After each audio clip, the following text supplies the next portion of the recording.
God has given us an opportunity to benefit from that salvation by accepting his Son, by following his Son, by accepting the teachings and the principles of his Son. And not only does that preserve for us a place in the here and after, but it makes life more manageable and more successful here and now. I think people need to stop looking at Christianity and looking at a relationship with God, not in terms of what God can provide for me in the future, being in heaven in the sweet by and by. But God is providing for his folks, and living for God provides blessings for his folks right here and now. Right. In fact, the Ephesian writer Paul says, all spiritual blessings are in Christ Jesus. Right. This morning's lesson is about calls. And we all have the occasion to have someone call us. And we're going to look at the principles of determining whether or not to take the call, to talk with the person, and how that applies to us from a spiritual perspective. If you're visiting here with us this morning, we welcome you and we ask that you follow along with us in our Bibles as we go through the morning lesson. Our text this morning comes from the book of Acts. The chapter is 9.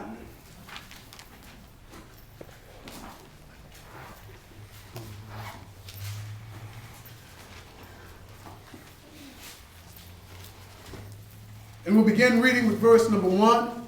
Acts chapter 9, beginning with verse number 1. Our lesson this morning is entitled, What Are You Calling Me For? What are you calling me for? Right. Meanwhile, Saul was still breathing out murderous threats against the Lord's disciples.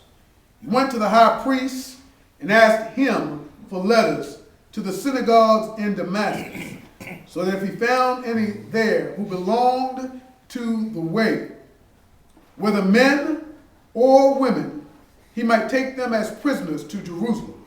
As he neared Damascus on his journey, suddenly a light from heaven flashed around him. He fell to the ground and heard a voice say to him, Saul, Saul, why do you persecute me? Who are you, Lord? Saul asked.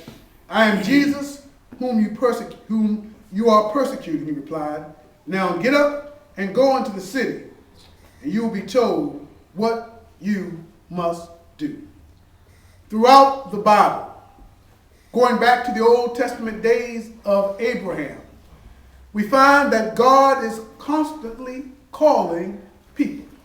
He called Abraham, he called Moses, he called Noah, he called many, countless individuals. And one of the problems with the calling of these individuals is that he called them. One of the things that I think we need to do is to look at the Bible not in terms of them versus us, but in terms of we. You see, we see Abraham being called, and we know that Abraham was the father of the Jewish nation, and Moses was the great deliverer that God called, and Jeremiah was the prophet that God called, the weeping prophet, and Isaiah was the prophet who had the vision of God in the temple. And we see that God calls these people to do great things. But there's a nexus that I think we're missing in modern times. God has not stopped calling people. In fact, he has called, is calling, and will continue to call people.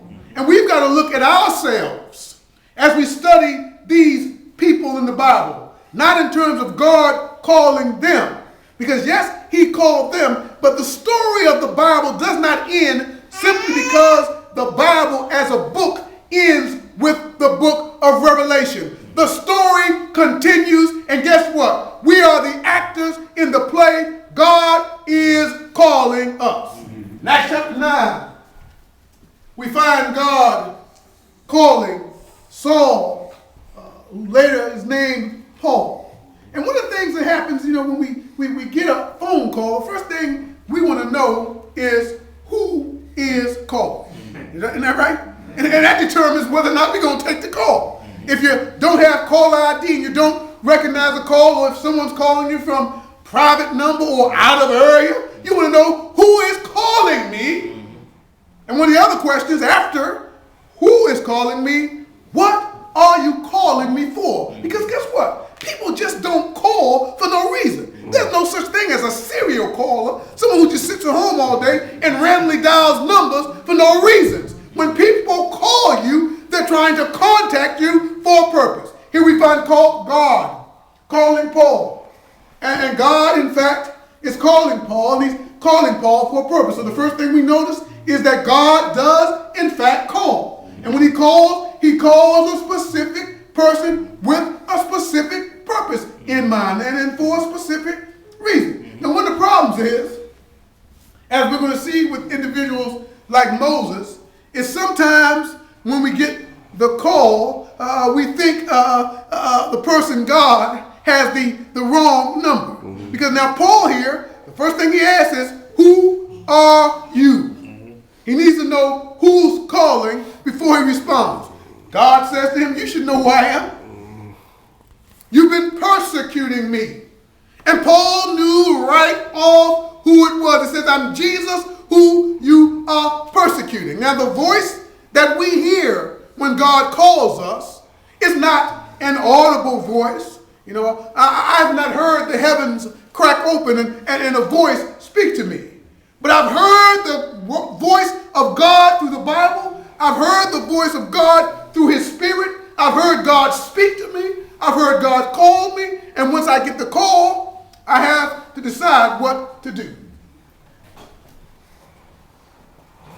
In Acts chapter 9, Saul says, who are you, Lord? So the first thing is establishing who is going to call. Now, sometimes what happens is after we know that someone's trying to reach us and we're trying to elude the caller, certain things can transpire so that we can prevent the call from getting through.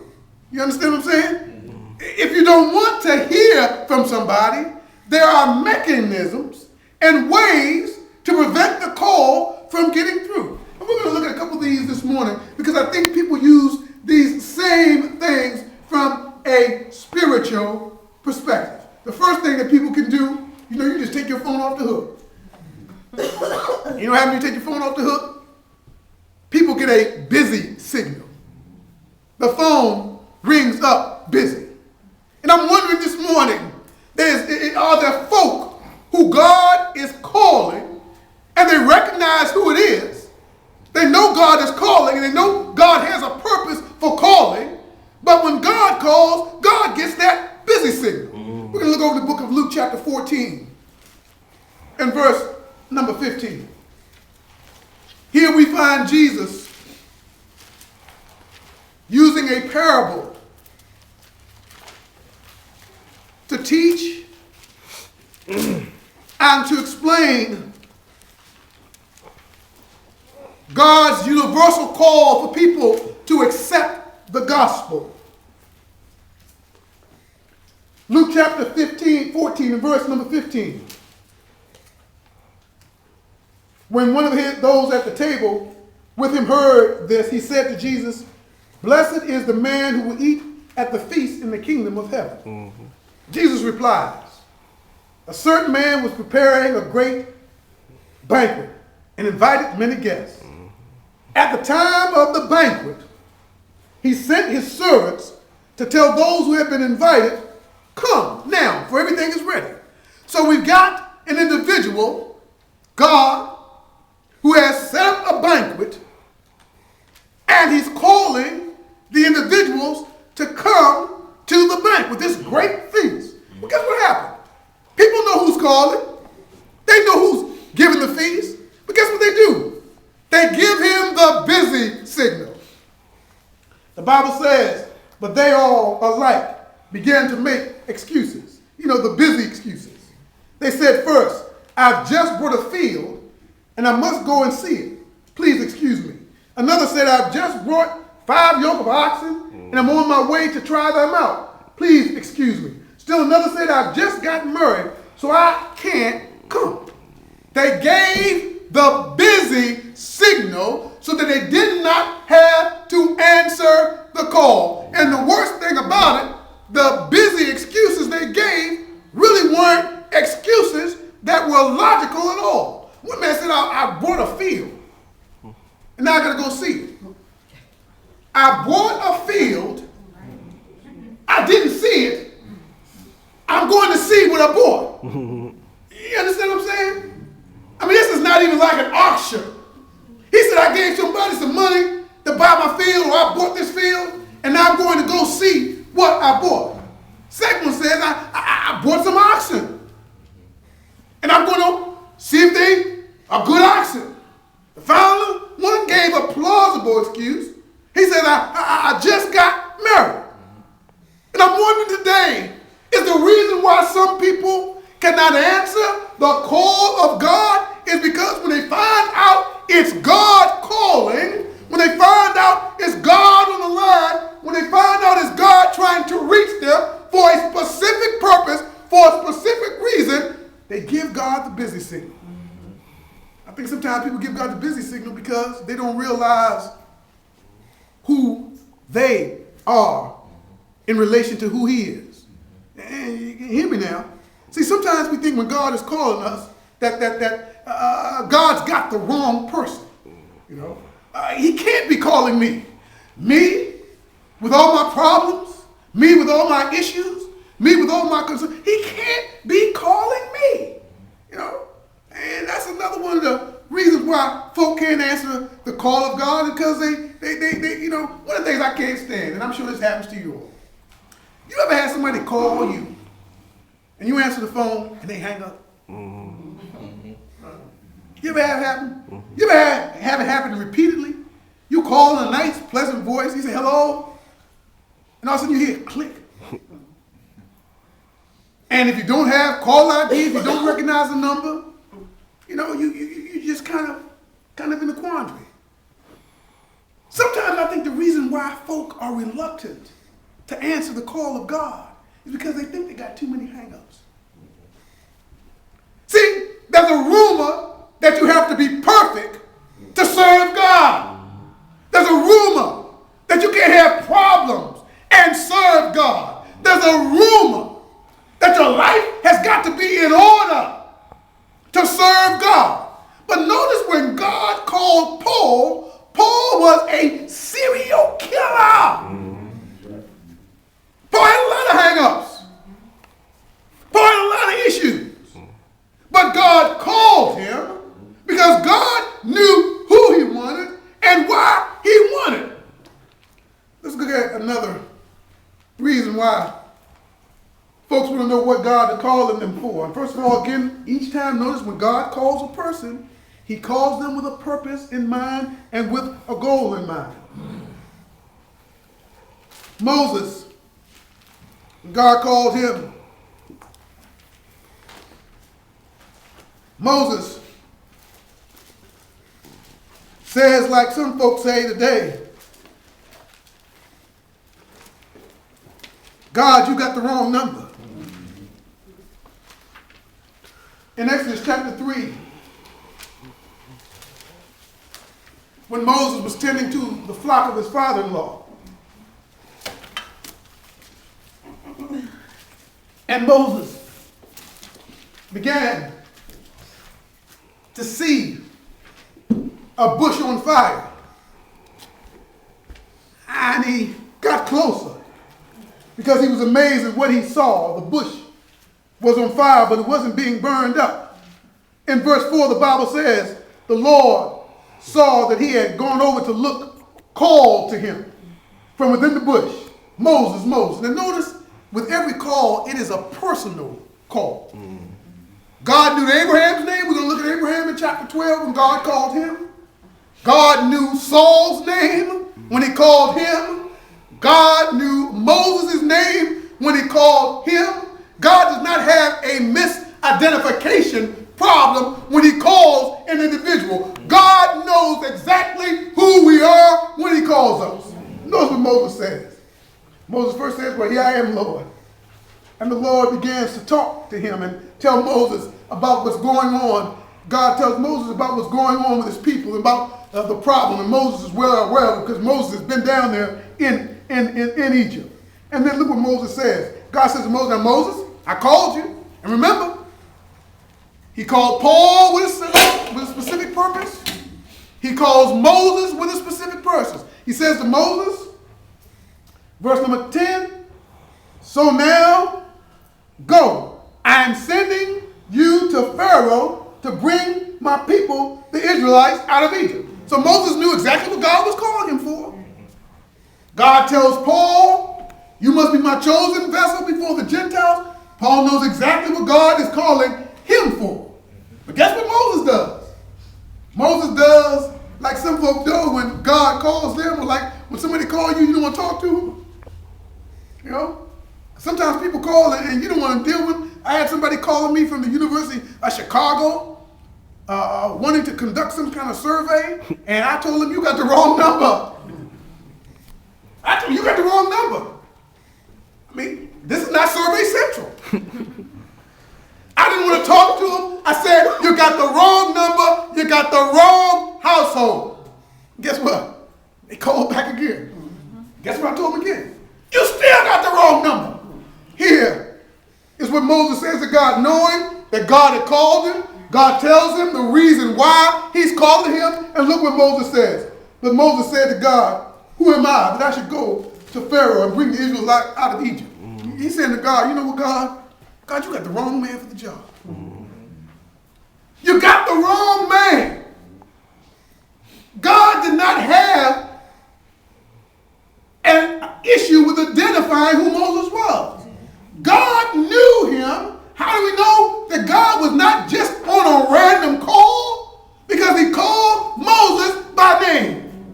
Going on next, we find that there are those, and I'm on this one now, I'm on the do not call list. Cell phone, home phone. I'm on a registry. Do not call me. I don't want to hear from folk calling to solicit. You understand what I'm saying? You know, and people call all the time wanting to sell stuff, wanting to introduce you. I just don't have time for it. If I want to find the stuff, I know how to find it and I know how to get to it. You know, so I'm on the do not call. I'm on the do not call list. I'll tell you, I'm fine, brother. Thank you. I'm on the do not call list. Do not call. And you know what? In every church, there are Christians who are on the do not call list. You know what the do not call list is? Do you know what the do not call list is? Do not call me to get me involved in, to get me active in, to get me to do anything. Do not call me when you have not seen me, wondering where I am. Do not call me. There are those who God is calling, and by the lives they are living, having full knowledge that it is God calling them, trying to help them to get their lives in order. Do you know what they say to God? Just like what they say, like what we say, or like what I say to people. I tell people quick, when somebody calls me, and they want to solicit, I say, I'm on the do not call list. And I said, if you call again, I said, this is a warning. I'm on the list. If you call again, I get their name, their little badge number. I said, the name of the company. I said, if you call again and continue to call, because with me, they seem to call over and over again, even though we're on the do not call list. I guess hard times make people do hard things. I said, if you continue to call and harass me, when I have told you I'm on the do not call list, I will take legal action against you. I get faxes at home all the time.